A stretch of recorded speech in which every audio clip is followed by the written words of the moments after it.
Good evening. I am remaking Reel 4, Side 1 of the 1962 London closed class, which is Putting Off the Old Man and Rebirth, so that our students will have a clearer and better tape of this particular class. When you touch the consciousness of an individual who has received spiritual grace, the spiritual touch, you are touching the full Christ consciousness. You are not touching the limited sense of consciousness of an individual. You are touching the full Christ consciousness. The reason is that Christ consciousness cannot be divided. You cannot have a part of Christ consciousness. You either have Christ consciousness or you have not. Of course, it is true that you might have Christ consciousness and not be fully aware of the pearl that you have, but that does not change the fact that you have it. Therefore, when anyone touches the consciousness of an individual who has received their spiritual light, they are touching the fullness of the Christ consciousness. That brings us to this. The purpose of a work like ours is dying to the old man, putting off the old man, and being reborn of the Spirit. Not being partially reborn, being wholly reborn. Putting on a whole new mind, that mind that was in Christ Jesus. Putting on a whole new consciousness. In the practical working out of this, you may not attain the realization of the fullness of this Christ consciousness in a moment. The reason is that Christ consciousness is not put on through the acquiring of knowledge, not even acquiring the knowledge of truth. You could know all of the truth that has ever been revealed in all of the philosophies and in all of the mysticisms, and still not have one single touch of Christ consciousness. You could know, well, quoting Paul, you hear it said often enough that we must be loving, that we must be generous, that we must be philanthropic. But Paul reminds us that if you gave away everything you had to the poor, it would be no indication that you were very close to the Spirit. It is not any degree of human wisdom or any degree of human goodness that you may attain that brings forth the Christ. It might be far more simple for some very deep-dyed sinner to attain the Christ than for a very good person, for the reason that you can understand that the sinner is so aware of the fact that I of my own self am nothing, I am unworthy, I am the least of these, I am undeserving. That person has so emptied themselves that they are already to be filled with the Christ. Whereas, as a rule, if we are living a fairly good human life, we are apt to get the idea, well, I am good, I deserve to have this blessing. I really have worked for it, and I deserve it. I have worked hard for it, and I deserve it. Well, it does not come that way. It comes by grace, and that grace can only come in proportion as we are emptied out when there is no self to be good. As long as there is a trace of belief that we are good, that we are deserving, that we are worthy, in that degree we are setting up a barrier for the entrance of the Christ, because the Christ does not come while our vessel is already full of ourself and of our goodness.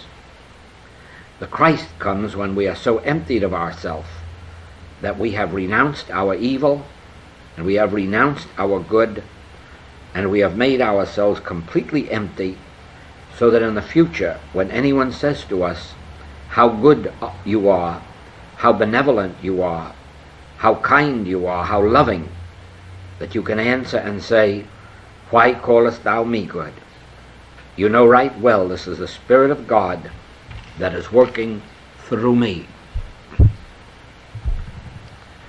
It is really folly for anyone to claim any wisdom, any charitableness, any morality, any integrity, as if it were of themselves, because in most cases we do not know whether we would have that if the right temptation came along.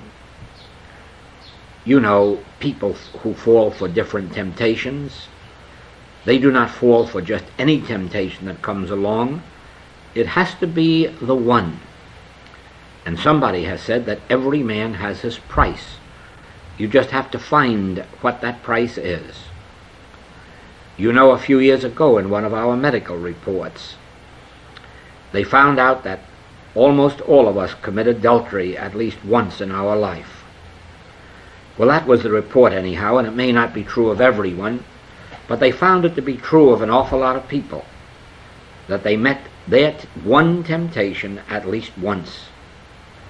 Even if you have not been tempted, you are in no position to say that there is no form of temptation that could not at the right moment, if it came at the right moment, prove to be one too much. Therefore, it behooves nobody to believe that our goodness is the goodness of ourself, that we are good. If we have reached the point where we do know that we are absolutely above any possibility of falling for any temptation, then we must also know that it is not because of myself, but because of something greater than myself that functions within me. You have heard me say this from the first moment that you first opened a book of truth. I do not care what school of truth it was. From the first moment that you started reading, from that moment the old man began dying, and the new man began the rebirth. In other words, the old consciousness began to disappear, and the new consciousness began to appear. It was not noticeable. You could not notice it. You could not see at first that any change took place. But one day somebody said, "Oh, isn't the weather terrible? You are bound to catch cold now," and automatically your thought jumped. Why? Why? You had already caught the glimpse that the power was not out there in a germ, or in the weather, or in the climate, and in that degree the new consciousness had been born. Or, in one way or another, an appearance of error made itself evident in your experience, and you were able to say, no, it does not have power, or it is not power, or it does not have jurisdiction over me. In that glimpse, you can be assured that it was your new consciousness talking, not the old.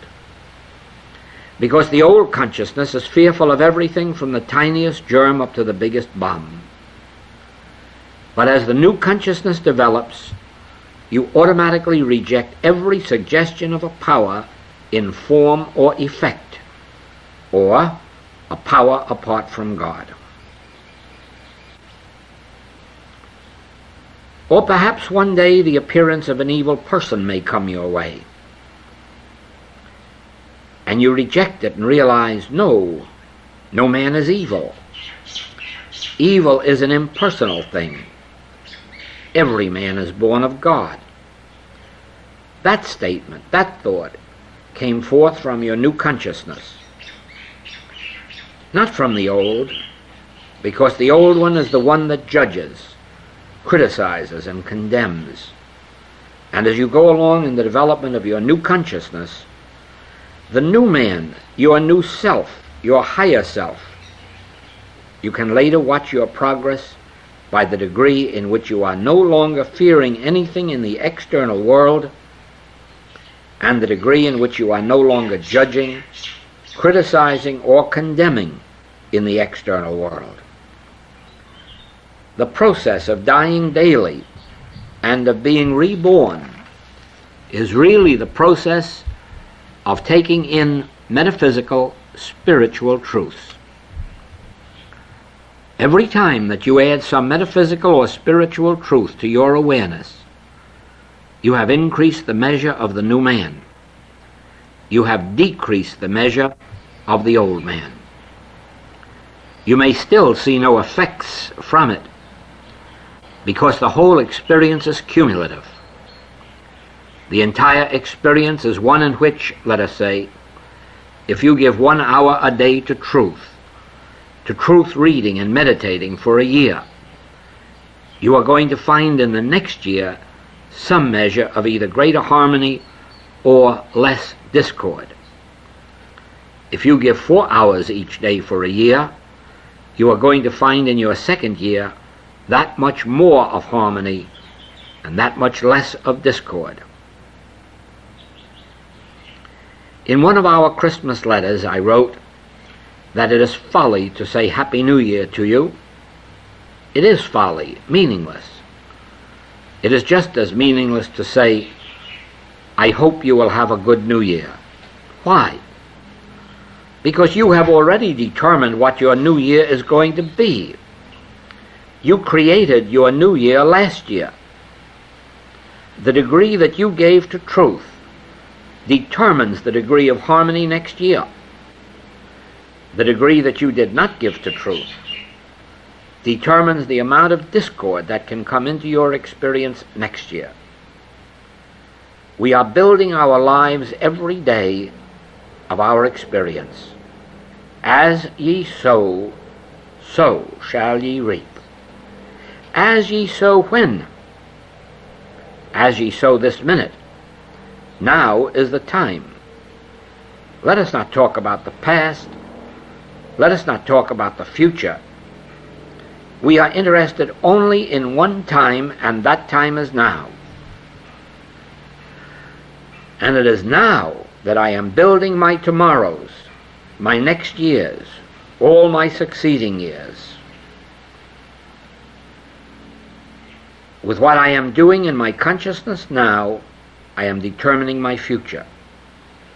There is no use anybody wishing me a Happy New Year if I am not building a new year. There is no use of anyone wishing that I have a good year if I am not building that good year. Because the Master saw so clearly, although he was not the originator of it, it has been known from the beginning of religious history that as ye sow, so shall ye reap. If you sow to the flesh, you will reap corruption. Now, nobody invented this. It was just discovered centuries upon centuries ago that if you sow to the flesh, you reap corruption. What does that mean, sowing to the flesh? It just means that if you are going to make your body the end and aim of existence, if you are giving power to form, if you are giving power to material sense, if you are relying on material good, you are sowing to the flesh. You are only sowing to the spirit in the degree that you are transferring power from the outer realm to the inner, in the degree in which you say, no, my consciousness is my supply, my consciousness is my health, my consciousness is my good. Why? Because God has planted in me his Son, whose mission it is to heal the sick, raise the dead, feed the hungry. This Son, this Christ, is embodied in every individual. I have meat the world knows not of.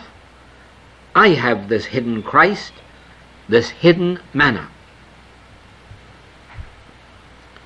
If I abide in this truth, if I abide in the spiritual word, I will bear fruit richly.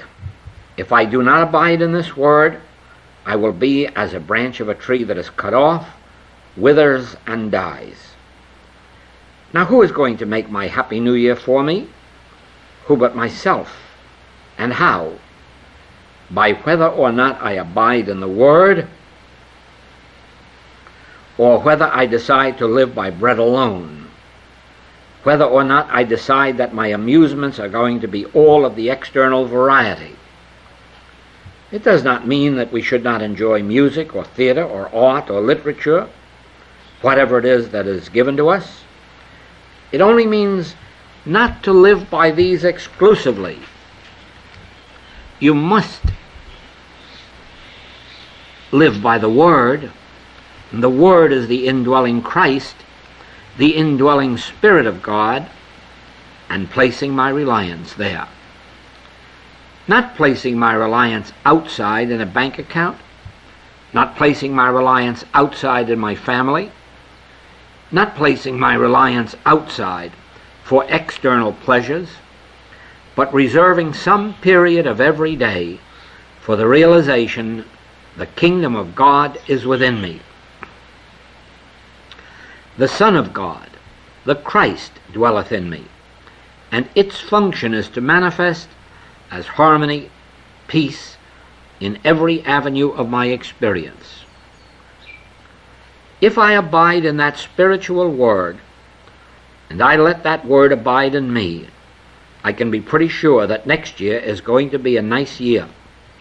It may have some problems in it, but remember, I also have the antidote for the problem. I may have some problems. We have not reached such a high degree yet of Christ consciousness that we avoid all of the mesmerisms of human sense. But at least we have a remedy. At least we have an antidote. At least we have something to which we can have recourse. So it is that we are building our Christ consciousness in this minute, in this room. We are building it, number one, because we are abiding in the spiritual Word. Number two, because we are two or more gathered together in the very name and nature of the spiritual Word. Number three, because some of us here have gone one step higher than others, and those of us who are one step higher lift the others unto us. It may be that there are some here who have gone higher than we have, and then they are lifting us up to their height. We never know who is outside there, and it may well be that someone with a highly evolved consciousness is sitting out there and lifting us to their level. This is the advantage of coming together, two or more gathered in this spiritual name. You can be assured of this. We are developing the new man in us. In proportion as we are, the old man is dying. If between now and midnight some of these words come back to your consciousness, and you allow them to have a place in your consciousness, you are adding to the work that has been done here now. And in that degree, the new man is increasing in you, and the old man is decreasing in you. Then tomorrow comes along. To what extent do you permit spiritual truth to occupy your consciousness? Not merely in reading. I must caution you about that. Not merely in reading. It is not the reading in and of itself that will develop your consciousness alone, but what you do with what you read. In other words, in the application. You may read a whole chapter of a wonderful book, and now if you leave your home and you witness some form of sin or disease or false appetite, and you pass it by without ministering to it, you are losing the opportunity of developing the new man in you and letting the old man die. If you are going to accept the appearance, the old man is still living in you. But if, when you see sin, disease, lack, or accident, if you let these words of truth live in you, and then you say, I must not accept appearances, I must accept God as omnipresence, not only you may heal someone or uplift them or reform them or forgive them, but some part of your old man has died in that moment. Some part of the old man in you has died in the moment that you applied a truth specifically. That truth came alive in you, but it could only come out of the new man. It cannot come out of the old man, because there is no truth in the old man. There is no truth in him at all. He is not under the law of God, neither indeed can be. Now in your family life, there is not one of us that needs hide the fact that we all know the irritations of family life. I'm sure there is not anyone in this room who has not felt it. There has to be. The very closeness of living with 2, 3, or 4 humans, that close to you, breeds irritations. But the old man is living a constant complaint about it, allowing himself to be influenced by the outer conditions, responding to it with complaints and irritations. But in proportion as a word of truth can come into your consciousness and you say, "Ah, no, that is a little sample of the old man. Ah, no, there is an indwelling Christ in me, in him, in her." In that degree you have shown forth the new man that is developing in you. In proportion, then, as you no longer react to the appearance, as it humanly is, in that degree can you tell how rapidly you are dying to the old man and being reborn to the new. In the same way you have your newspapers, your radio, your television, and so you get all the news of the day. You can tell the degree of your progress by your reaction to the news. If you are fearing all the bad news, the old man is very much in charge of you. If you have come to the point of saying, "Yes, that is the human scene, the carnal mind, but fortunately my life is dependent on God. Fortunately I know that all life, real life, is dependent on God, not on man. Fortunately I know that in the last analysis, nobody is going to find a system of making all of us prosperous. Therefore, I do not have to fear what these men are fooling around with. My individual prosperity is going to be the showing forth of my state of consciousness." There have been men who became millionaires in panic time, and there have been men who were millionaires and went broke in boom times. The times do not make you wealthy or poor.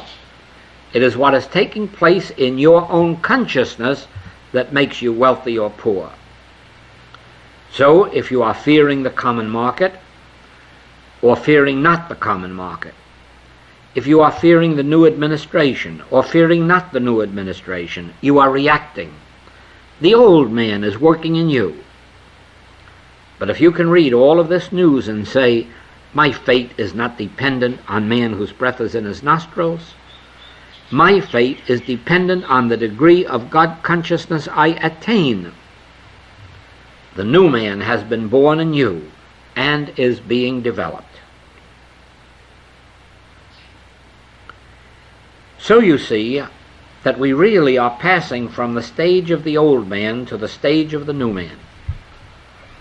The state of the natural man who is not under the law of God, to the state of that man who has his being in Christ, who is under the law of God. We are passing in proportion to the effort, the time, the devotion that we give to our spiritual studies, meditations, and practice. Of course, it is true that one touch of the Spirit in meditation can lift you over a 1,000-year period. You can encompass 1,000 years of progress in a second if that meditation touches you in the right way. You can die as Saul of Tarsus did in one moment. You can die and be reborn in the next minute as St. Paul. Many have had the same experience. Many, many, many have had the experience of dying in a moment. And you can be assured, those who died in a moment had much preparation before it in seeking truth.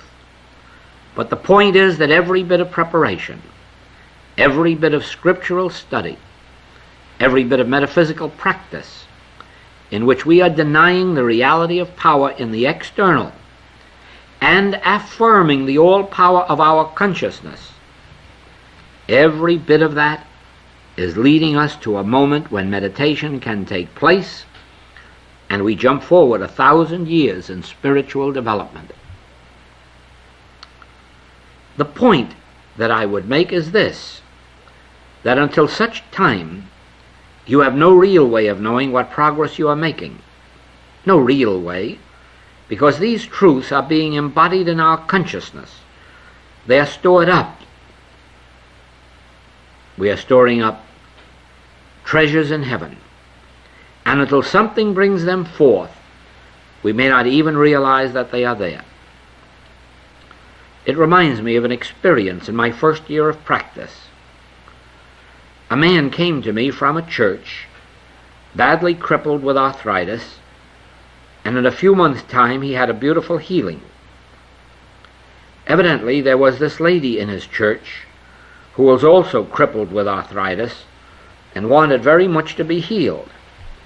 However, she was one of these dear old church-type ladies. They brought her to my office, and I began to talk to her about her spiritual identity, assuring her that she was the child of God. She nearly took my head off. I am a poor worm in the dust. I am not fit to touch the hem of his robe. Do not talk to me that way. This is a sin. Well, I said, I must tell you the truth. That is not the truth. I know what I am. Well, this was my first year of practice, and I can assure you that I was eager to see every opportunity for healing work. So I did not want her to get away from me. I said, I will tell you what we will do. We will not talk truth anymore. We will just have silent prayers. That was good, because she would not have to hear any more of that. She was brought to my office one day every week, and I would never speak to her anymore, just have our silent treatment. Well, one day, in the midst of winter, she was leaving the building, and going through a revolving door, her foot touched a piece of ice, and she went right through and on out into the middle of the road. The doorman, sensing a lawsuit, ran out to pick her up, and she said, "Do not touch me, do not touch me, I am the child of God." Well, she telephoned me the next day that her arthritis was all gone. She was feeling fine, but she felt that she had committed such a sin in making that remark that she never would come back again. Now, this is what I mean by cumulative. Once an idea touches your consciousness, you may not know it is there, but some emergency comes up, and out it comes, this that has been latent within you. You cannot believe for a minute that you are reading as many Infinite Way books as have been written, not counting all the others you may have read, and not know that truth is lodging itself in your consciousness. It is. And in doing that, it is transforming you. You are being renewed inwardly day by day with every bit of truth that you take into your consciousness. It is growing in there in a cumulative way, and gradually the time comes when you can look back and see parts of yourself that are now dead. Sometimes I think back, and I can see myself sitting in a room playing cards with men and smoking cigars, and I say, that could not have been me. That must have been two other people. And it could not have been me. Really, it could not, because I could not any more do that than I could jump off the roof. And I will not do that. I could not do those other things. That was not me. That is a memory that I am retaining of somebody I once knew, and fortunately he is dead and buried, and I have nothing left but a memory. Now, there are other parts of me too that I can look back on and see that they are dead. Fears, doubts, many fears. Because when you are in the human consciousness, almost everything in this world is to be feared. Taking an automobile drive is to be feared. So many things are to be feared. But that man is gone, so with you. Unless you can look back 5 years, 7 years, 10 years, you cannot possibly know the parts of you that have died. In the same way, we have some students in the States, one that I am thinking of now who is very close to her 90th birthday, and she traveled a long, long distance, thousands of miles, to come to our last class in Hawaii. Talking with her one day, she said, "You know, what embarrasses me is the people who come to me and say I am so wonderful, I am so wonderful for my age. But you see, I am not any different than I was 40 years ago." And of course she is not. She has no consciousness of time, no consciousness of age, and so it does not seem to her to be a miracle. To others who expect 90 to be halfway buried, it is a miracle. So it is, you can have no way of knowing what your progress is. There is only one thing that you can measure, and that is your integrity. You can measure that. You know right well whether you are cheating with time, effort, devotion to your spiritual studies. You know that. You know whether you are spending too much time in a direction in which you have no right to be, while you should be at your spiritual studies, meditations, practice. Of course, every time you face yourself in that way, you might as well acknowledge this: as I am sowing, so am I reaping. That to which I give my consciousness in this minute is determining that which is coming forth from my consciousness next week, next month, next year, 10 years from now. The dice of God are always loaded. So if I really want to be dying to the old man, even if at the moment there seems to be no fruitage from it, I must stay with my message. I will say this, however: each one must determine what their message is or who their teacher is. Do not think for a moment that everyone is going to derive the same measure of benefit from any and every teaching. In other words, there are people who take naturally to this mystical teaching, and that is their path. Then it is up to them, once they determine that, to give it the utmost devotion that they have. For others, this may not be their path. That is why I am so very happy that we have never been led to organize, because I do not want anybody held in membership. I want everybody to feel free. If this is not your message, keep on searching and seeking until you find it. Do not think because somebody else has had a beautiful healing that it means it is your message. Do not think because someone else has benefited that you will. No, we each have our teacher or our teaching, something to which we respond. Until we find it, we must keep searching.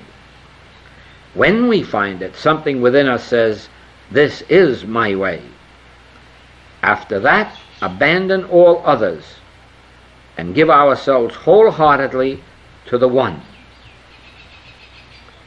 Then we discover, as time marches on, that we have arrived, because something from the beginning has been building us to the point where Saul of Tarsus dies and St. Paul is born. Now a question. God is from everlasting to everlasting. God is only where God is realized. Can you clarify this? Yes, of course. God is omnipresence. Therefore, God is not only filling all space in this room, God is filling all space in the gambling houses and the brothels in the city. And God is on the battlefield in every place where there is a battle going on, a war. Of what avail is God in the gambling house, in the brothel, on the battlefields? No avail, none whatsoever. God is not saving anybody from anything. Until the individual opens their consciousness to that omnipresence, then 1,000 may fall at your left and 10,000 at your right. It will not come nigh you. Two lie in bed and one is taken. You may have God realization, and it never touched your husband or your wife or your child. Why? It is not that God is not omnipresent. We know that God is omnipresent. We have seen God demonstrated on battlefields. We have seen God demonstrated in brothels. We have seen God demonstrated in prisons. We have seen a prisoner walk out free and all the other prisoners stay in. God is omnipresent. Well, let us say like the sunshine outside is. But if we pull the shades down, we will sit in darkness. If we want the sunshine, we must raise the shades. So it is, God is here where I am, because I am is God. That is how close God is to me, nearer than breathing, and to you too. God is no respecter of persons. He does not pick out me to shine on or in. God is no respecter of persons. God is omnipresence. I stand at the door and knock. And if you wish the Christ to enter, you must open the door of your consciousness. Just recently I said, the word Emmanuel means all the difference in the world. Emmanuel, God with us. You only have to remember that. Emmanuel, God is with us. Here where I am is omnipresence. I do not care where that here is or under what circumstances. Here where I am, God is. Because God is, I am. There is not I am and God. There is not God and I am. God is I am is God. Therefore, if I dwell in omnipresence, which I do every time I say, I have meat the world knows not of, I am dwelling in omnipresence. I am declaring the presence of God in me, Emmanuel. Now if I abide in that, and if I let that abide in me, I will bear fruit richly, although 1,000 may fall at my left and 10,000 at my right. It is not only the psalmist who said that. It was Christ Jesus who said it in the 15th chapter of John. If you abide in this word and let this word abide in you, you will bear fruit richly. If you do not abide in this word and let this word abide in you, you will be as a branch of a tree that is cut off and withers and dies. What is the use of talking? If any one of us realizes God, there will be healings in this room. It does not make any difference whether I realize God or you. There will be healings in this room because of the realized omnipresence. But it does not mean that everyone will be healed. Sometimes healings just will not come until something yields within us. We do not know what it is or why. It is not anything you or I are consciously doing. No, do not think for a minute that I am consciously doing anything to prevent my health. And of course you are not either. Certainly not as students. Yet something is lurking in our consciousness of a universal nature that prevents us from picking up our bed and walking. However, the point that I make is, God is omnipresence. Emmanuel is the truth, God with us. The truth is that where I am, God is. The very place whereon I stand is holy ground. Because I and my Father are one, not two. Just one, and I am is that one. Now, by consciously abiding in this, letting this abide in me, the evils of this world do not come nigh my dwelling place. But I cannot prevent it happening to a member of my family or my friends, because life is individual, and each one has to live their own life, and each one reaps what they are sowing. Jesus lived with his disciples for 3 years, and look what happened to Judas. He lived with his disciples 3 years, and look what happened to the other 11. You would not be proud of any one of those for a student or a disciple. Certainly not. There was not one of them worth one finger of his hand, of his body.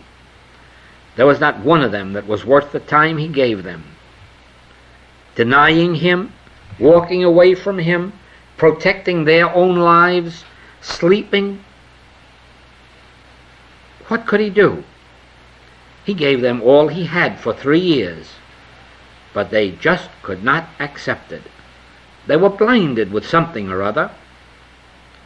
So it is, when you find your practitioner or your teacher, be assured of this: they are giving you their dedicated lives. They are not giving you a little portion of it. They are giving you every bit of it. Then the question is, what do you give back? They are not asking you for money. They are not asking you for praise. But what do you give back? Do you realize that they are pouring themselves out, that they have devoted 10, 20, 30 years of life to attaining a practitioner consciousness? And with every treatment they are giving you the benefit of that 10, 20, 30 years.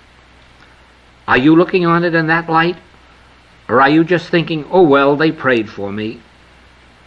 They prayed for me, she prayed for me, he prayed for me. Are you realizing that it is the full word that is being spoken every time you reach out to any dedicated worker in the spiritual field? Remember this: there are dedicated workers in every one of the metaphysical movements, organized or unorganized. They may not all be that, but there are dedicated workers, and it does not make any difference which one you turn to. If it is one of the dedicated ones, be assured that they are giving you the fruitage of their dedication. Now the question is, are you seeing it in that light? Or are you thinking of it as just, oh well, I got a treatment today, or had a meditation? Very often your estimate of the nature of a prayer or treatment or meditation, or your estimate of the dedicated life that is giving itself to you, determines your reaction to the treatment. If you can rightly evaluate it, it has value to you. If you are not rightly evaluating it, it has no value to you. We are taught to forgive 70 times 7 and to resist not evil.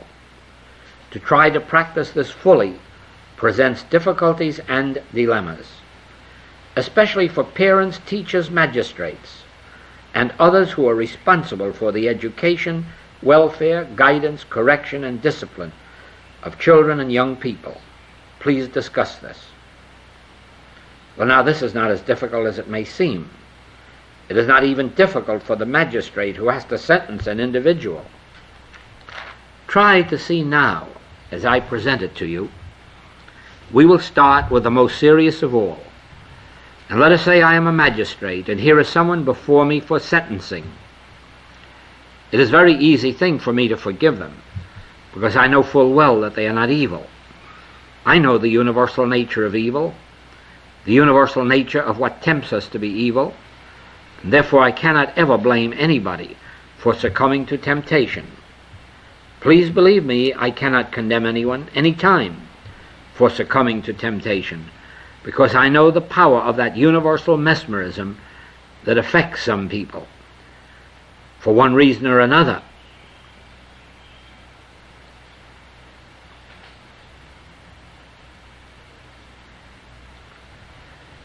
Well, surely you can understand that as well as I can. Well, here is a person brought up in a ghetto, They've been brought up right from their household with people who knew nothing higher than sin in one form or another. You can understand that. And certainly you are not going to condemn that person. You can forgive them. You can pray for them. Now you understand and you forgive. But on the other hand, you cannot turn that person loose until they have awakened to their identity. So they must be imprisoned, but with this difference.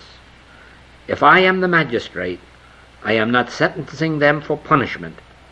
I am merely sentencing them to keep them out of circulation until they awaken to their identity. I do not believe anybody should ever be punished for anything. I do believe that those who are public menaces should be locked up until they learn their true identity. I do not even believe they should get off in a year or 2 or 3 or 5. I'm afraid if I were the magistrate, I would say life imprisonment for everybody until you awaken to your spiritual identity. Because I do not see the use of getting you back on the street in 2, 3, 5, 10 years in the same state of consciousness that you were there before. So I think I could be kind of harsh as a magistrate from the human standpoint, but not with any feeling of criticism or judgment or condemnation, and no desire to punish. Absolutely none. That is why I am against capital punishment. Let every individual live and give him the opportunity right here in this world of waking up to their true identity. So I could be a magistrate and go through the process of sentencing without a bit of condemnation in my heart, without a desire for punishment, and probably those prisoners would feel that love coming through. That love coming through, that divine love. Not personal love, but divine love. And it might do something to them. The same thing applies to parents and teachers. I do not believe we have to punish children. We can discipline them. We do not have to punish them. There is a difference between discipline and punishment. I know parents do not always like to hear this, but children are animals and they have to be trained. They come to this earth undisciplined, and if the parents do not know how to discipline children, they become the undisciplined and the problem children.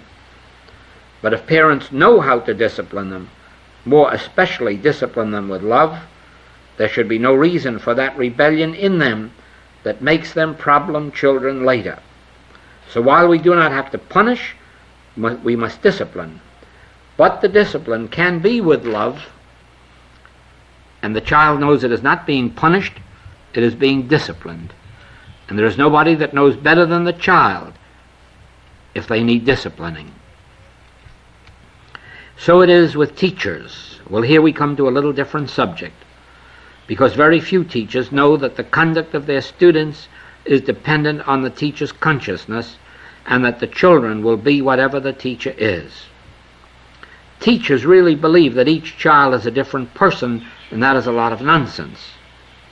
I have worked with school teachers who have come through years and years of classes without having one child fail in its examinations or being left back.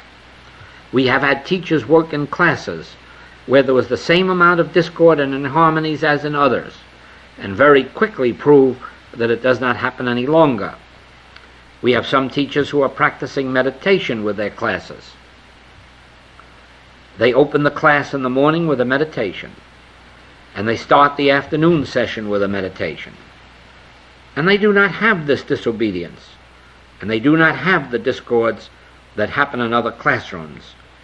And these teachers are duly noted. Oh no, a teacher is the consciousness of the classroom. And if a teacher is instructed spiritually, the classroom will take on the nature of the teacher. You know this is pretty nearly true in the home, do you not? The children are but the reflections of the home they come from.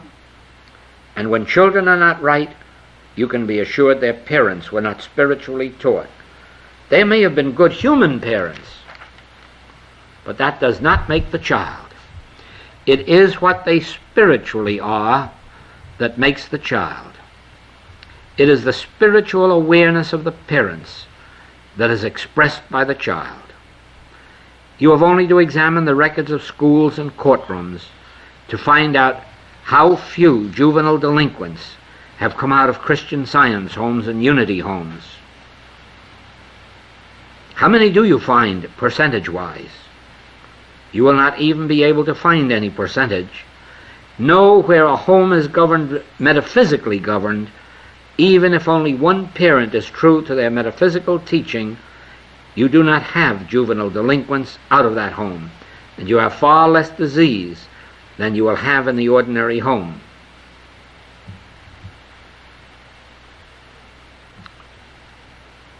You would be surprised to what extent your body obeys the degree of your spiritual consciousness. You would be surprised to what extent your pocketbook responds to the degree of your spiritual consciousness. You would be surprised to know how your household, how your children, how your classes respond. Because I, if I be lifted up, shall draw all men unto me. And if I abide in omnipresence, in Emmanuel, I bring the presence of God, whether it is to this classroom, to a school classroom, or to my home. I must abide in omnipresence. I must abide in the realization of Emmanuel. God is here with me. And then this room takes on the atmosphere of God. And you find yourself responding to it and being much more godlike than you ever thought yourself to be. And you find your children being much more godlike than you ever thought them to be. In other words, we are not in the world. The world is in our consciousness, and it responds to us. We are either spiritually minded, and then everything in our experience takes on a spiritual nature, or we are materially minded, and everything acts both good and evil. Now remember this,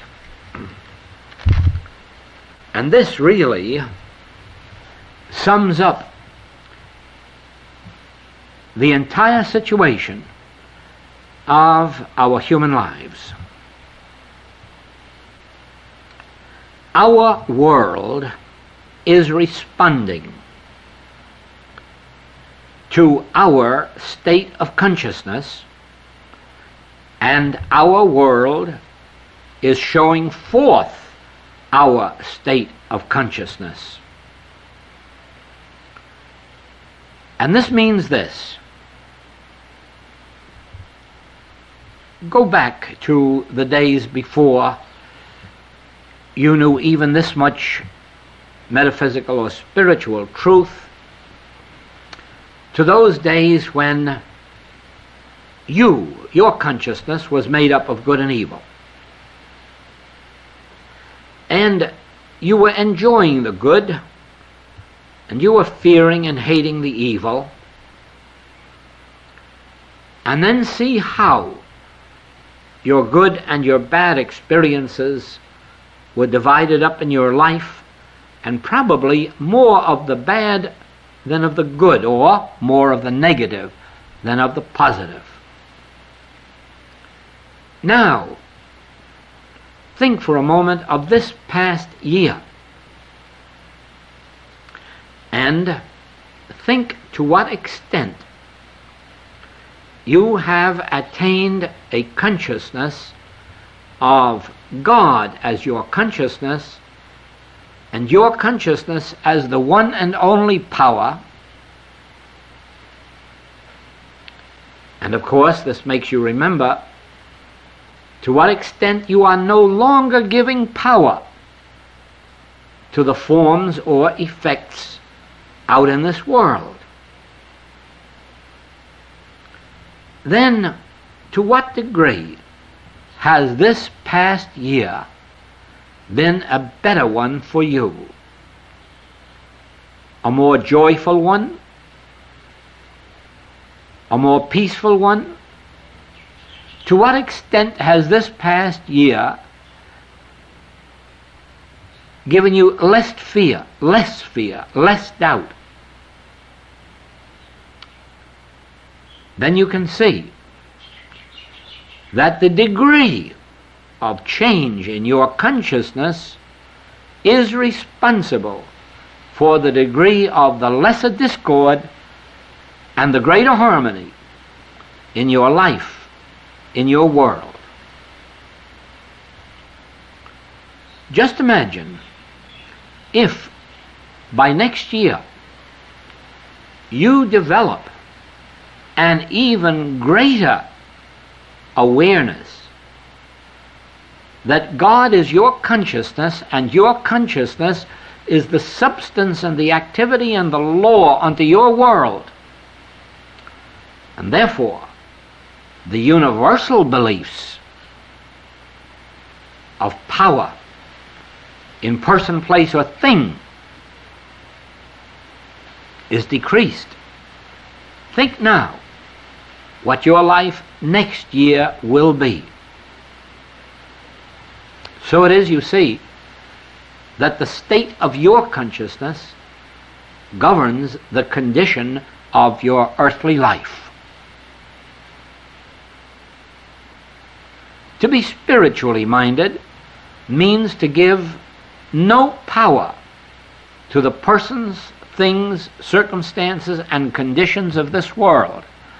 And so, the more spiritually minded you become, the less power the things and thoughts of this world have over you. And eventually you will be able to say, I have overcome this world.